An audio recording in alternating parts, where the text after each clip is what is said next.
un asiento, por favor.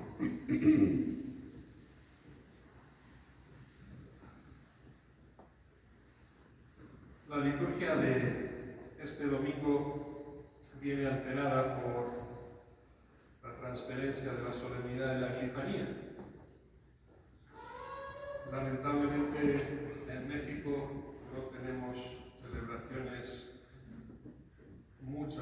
celebraciones de las solemnidades religiosas como no laborales, y por eso la Iglesia ha tomado esta determinación de que solemnidades que serían de precepto y para que el pueblo pueda estar presente en la celebración pasen al domingo, como sucede hoy.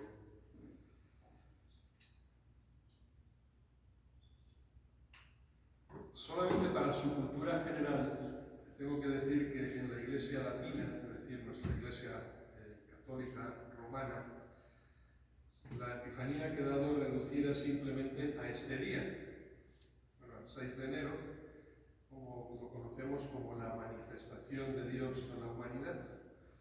Pero en la antigüedad de la Iglesia, y hasta ahora se conserva en la Iglesia oriental, la Iglesia ortodoxa celebra la Epifanía en 3 etapas consecutivas y en 3 grandes solemnidades. La primera sería una primera manifestación a aquellos magos llegados de Oriente, una segunda manifestación más plena en el bautismo del Señor, que celebraremos el domingo que viene, y una tercera etapa, que es la manifestación definitiva del Dios encarnado, que sería con el primer milagro de las bodas de Caná. Es una manifestación que Dios va haciendo progresivamente, desde su infancia, cuando empieza la vida pública y cuando hace el primer milagro.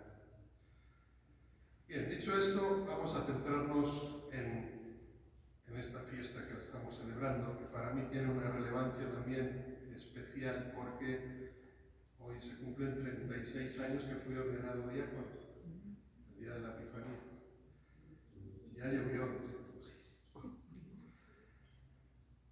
Miren, este texto que acabamos de escuchar, me imagino que hemos prestado un poquito de atención.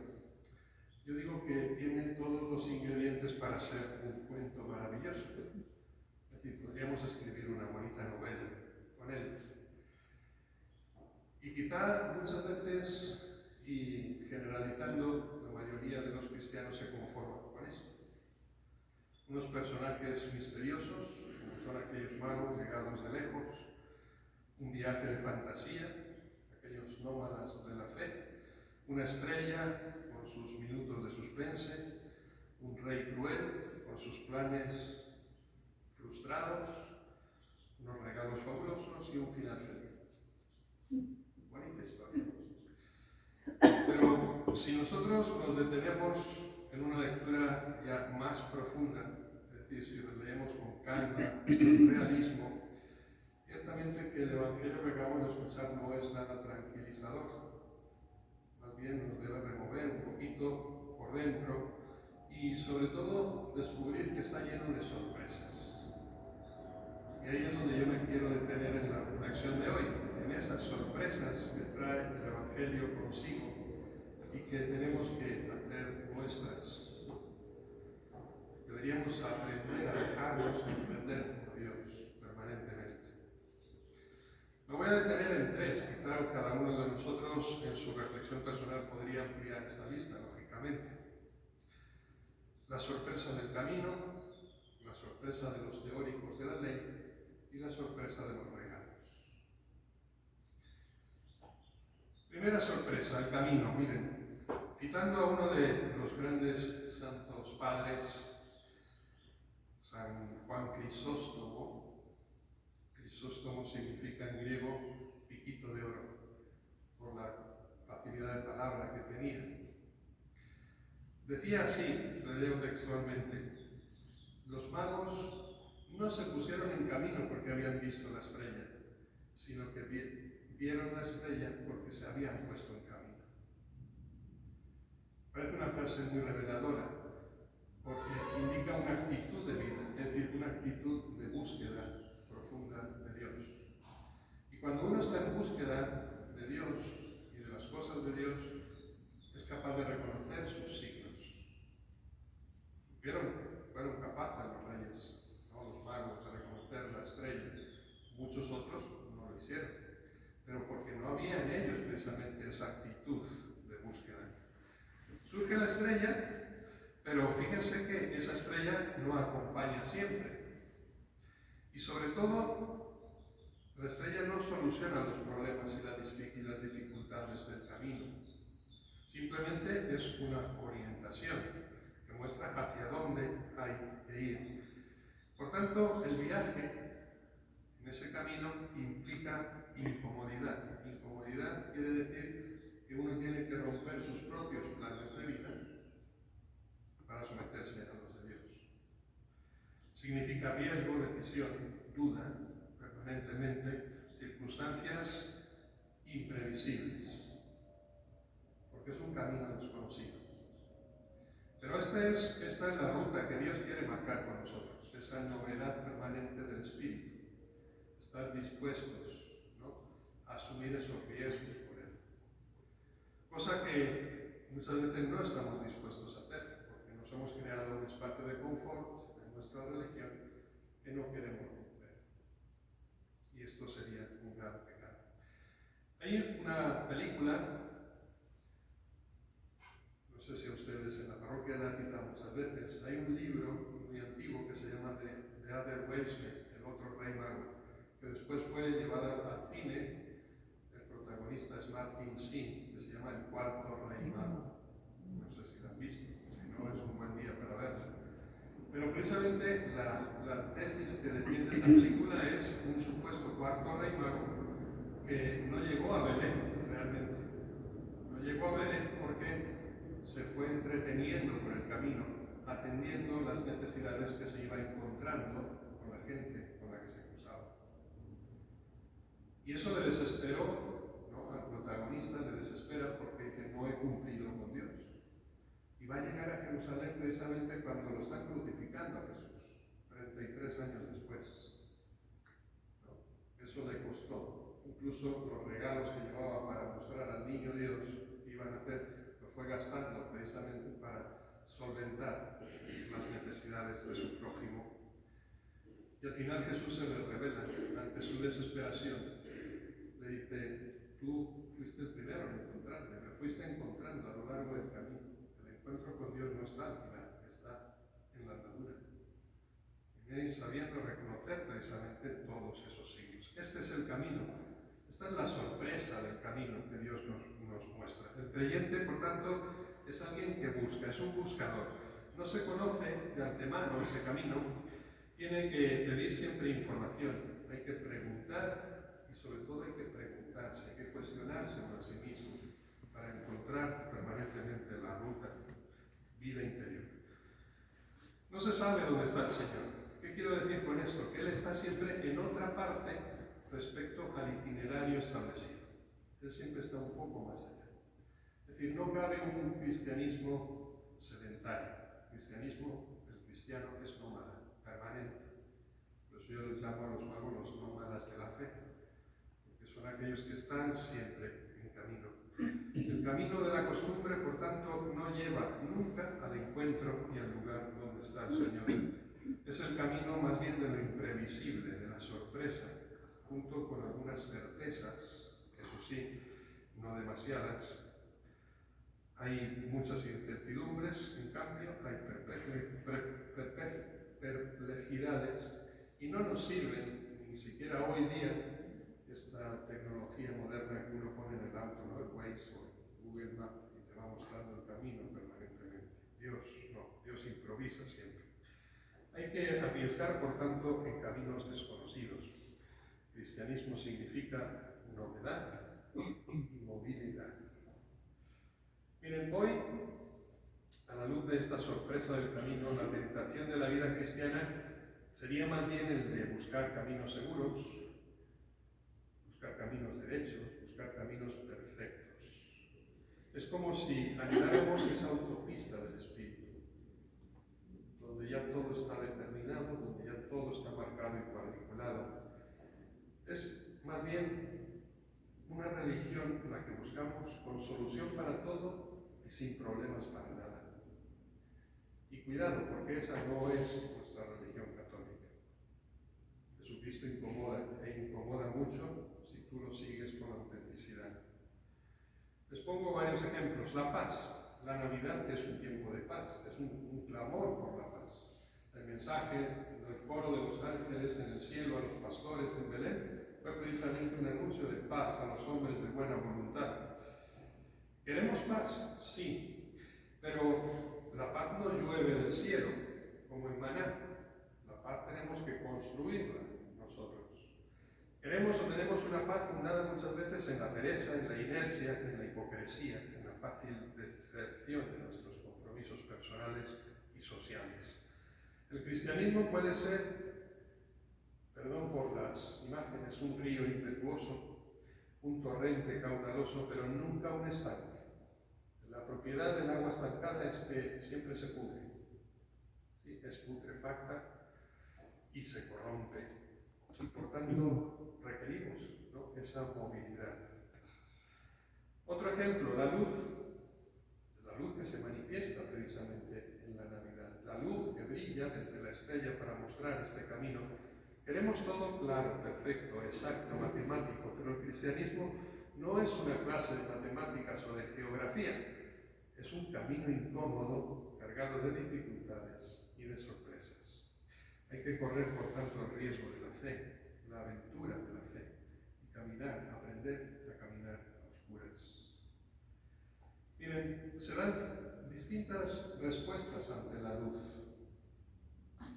Cuando la estrella surge, para mostrar ese camino, unos la siguen, es el caso de los magos, pero otros se asustan, es el caso de Herodes y de los doctores de la ley. Si hacemos una lectura crítica, esa llegada de la luz es Cristo, en medio de nosotros, suscita temor, yo diría que incluso pánico, turbación, preocupación, sobre todo en quien tiene autoridad. Y esto nos debería de cuestionar algo. ¿Qué está pasando? La presencia de un Dios que se manifiesta precisamente en debilidad se siente como un peligro para aquellos que tienen poder. ¿Por qué? Porque es una amenaza al orden establecido, a las posiciones consolidadas. Impone que se cambien las normas de juego, que se arranquen las máscaras, que se rompan los velos de las apariencias. Ese mundo apuntalado en sus disfraces se desarma precisamente por la llegada de un niño nacido en un portal. Por tanto, para muchos significa una amenaza. Hay que apagar esa luz, hay que matar a ese niño. Y esto fue lo que se intentó entonces y lo que se sigue provocando incluso hoy. Es decir, acallar la verdad. Segunda sorpresa, los teóricos de la ley. Recuerden el texto, los magos llegan a Jerusalén y preguntan por el niño que ha de nacer. Y es una sorpresa, yo diría que incluso más penetrante e insidiosa que la del camino. Los magos llegan a Jerusalén y esperan que ese sea ya el final del trayecto. Pero allá están el rey, los doctores, los sacerdotes, y se supone que ellos deben saber todo sobre este niño que ha nacido. ¿Ven? Sorpresa. Y no solamente sorpresa, sino una tremenda paradoja. La estrella, que podría ser la representación de todo lo inanimado, ha sido un signo para aquellos magos, para aquellos buscadores de la presencia de Dios. Y sin embargo, el hombre, esa representación de la humanidad, no quiere ser un signo de la presencia de Dios. Más bien al revés. Pretende ocultar esa presencia. Los doctores de la ley, los sacerdotes de aquel tiempo, los fariseos, por no hablar del rey Herodes, se quedan mirando los libros, es decir, mirando al pasado, que ya narraba y orientaba perfectamente el lugar donde tenía que nacer el Mesías. Pero más bien, y aquí está la paradoja, habría que dejar los libros e ir a Belén a encontrar la realidad que los libros indican. Y sin embargo se quedan en los libros. que no quieren descubrir la verdad.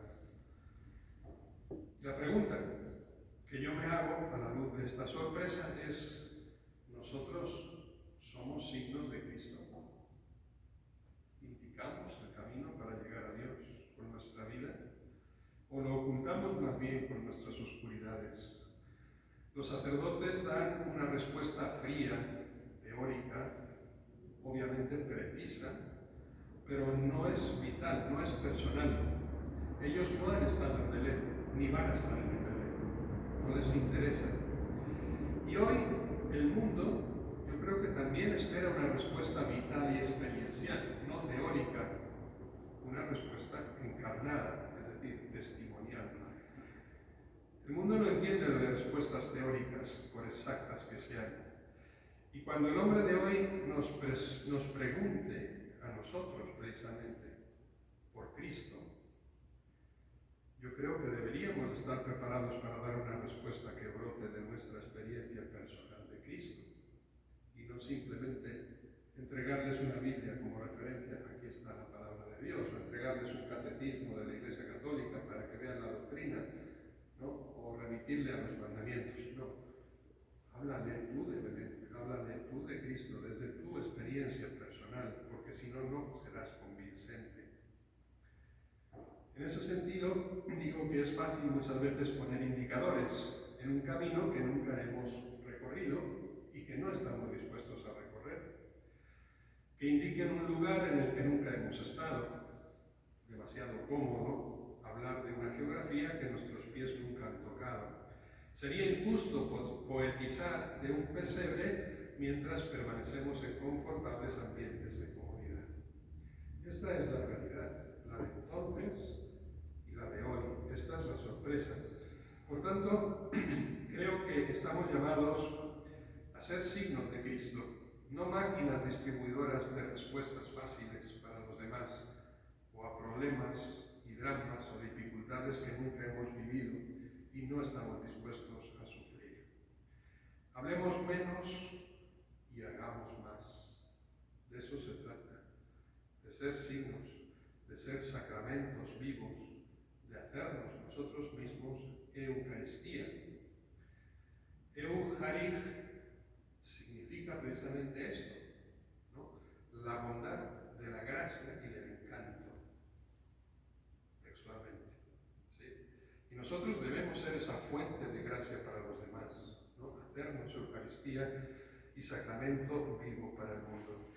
El cristiano, en el fondo, está llamado a ser betlemita. Esto lo decía San Jerónimo. Saben que a San Jerónimo le debemos la traducción de la Biblia, ¿no? Y la recopilación de todos los libros que hoy forman nuestra Sagrada Escritura, en el Antiguo y Nuevo Testamento. San Jerónimo se pasó 30 años viviendo en Belén para hacer la traducción de la lengua vernácula, de la lengua original a la lengua vernácula, en aquel momento el latín. Después del latín será traducida a nuestras lenguas actuales. Y San Jerónimo decía: no basta visitar Belén, hay que hacerse betlemita, es decir, hay que vivir la experiencia de Belén, hay que vivir la experiencia del encuentro con Cristo, de la pobreza y del abajamiento de Cristo. No creyentes que busquen, por tanto, a un Dios útil, a un Dios convertido en un artículo de consumo del que disponer a conveniencia y a capricho. Y, por último, la sorpresa de los regalos. ¿Se dieron cuenta los magos, me pregunto, de que sus dones eran desproporcionados? Y no digo desproporcionados porque fueran grandes a la luz de la pequeñez del niño, sino a la inversa. Desproporcionados por la grandeza de aquel niño y por lo que esto suponía. ¿Serán suficientes oro, incienso y mirra para compensar un amor infinito que se nos ha dado? Esta es la pregunta que debemos hacernos también nosotros. El oro, el incienso y la mirra son los que han hecho que en nuestra tradición cristiana hablemos de 3 reyes magos, pero en ningún lugar dice que fueron 3, en ningún lugar dice que fueron reyes. ¿Sí? Simplemente unos magos llegados de Oriente. Lo de los reyes viene por la profecía de Isaías. seas. Y de lo de los tres viene porque había tres regalos, piensa que había tres magos también, ¿no? Oro, incienso y mirra. En el fondo es una composición teológica, el oro porque era rey, Cristo rey, el incienso porque era Dios, y la mirra porque se hizo hombre y había de morir para redimirnos. La mirra era el ungüento, ¿no? Para el embalsamamiento de los cadáveres. Por tanto, la sorpresa, la insignificancia de los regalos, y no simplemente la de aquellos que se presentaron en Belén, sino también los nuestros.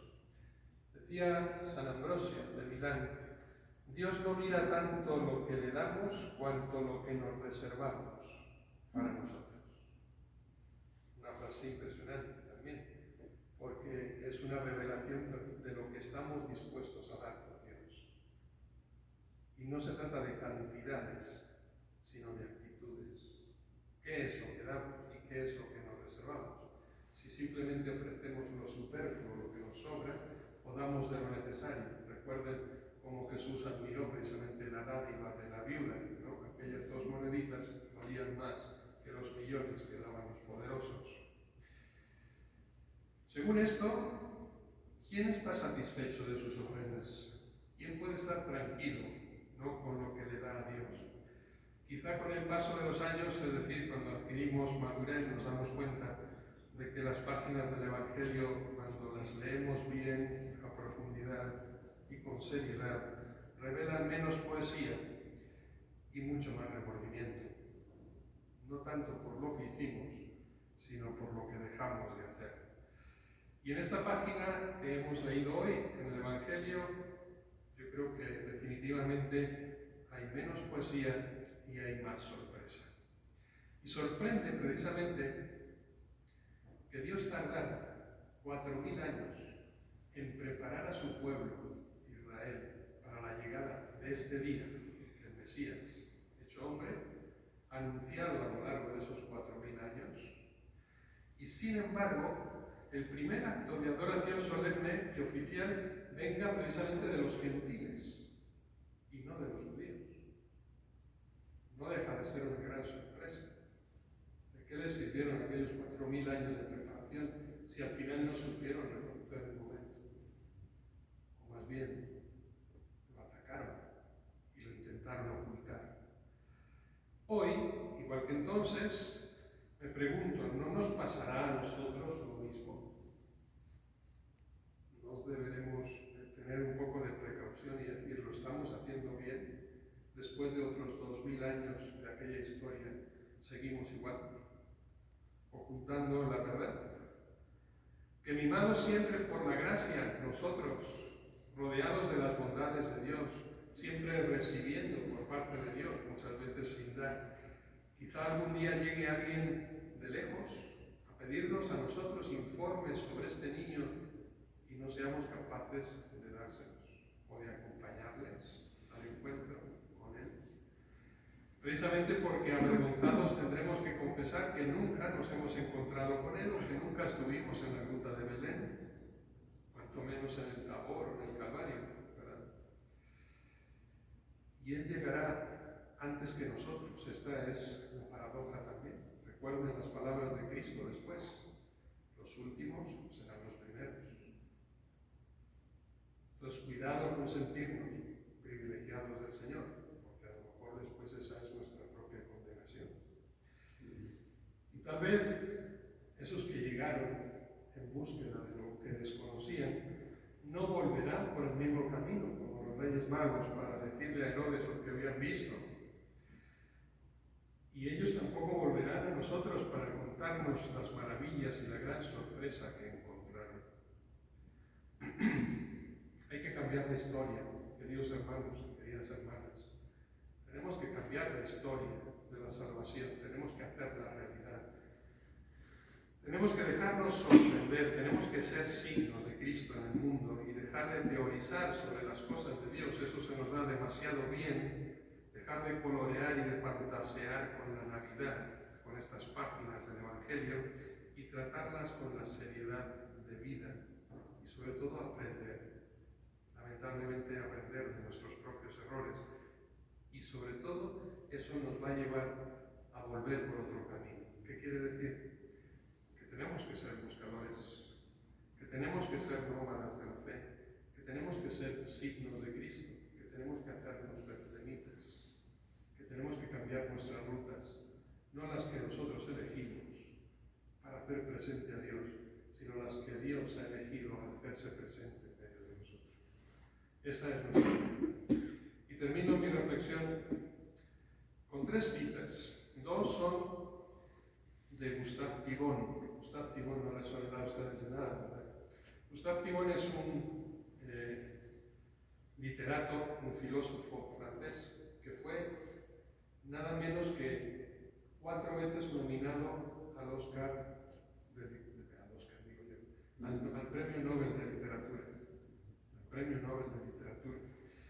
Él defendía una filosofía de la libertad y dice así: es la posesión de la verdad lo que da fundamento a tu reposo, o es el amor al reposo lo que crea tu verdad.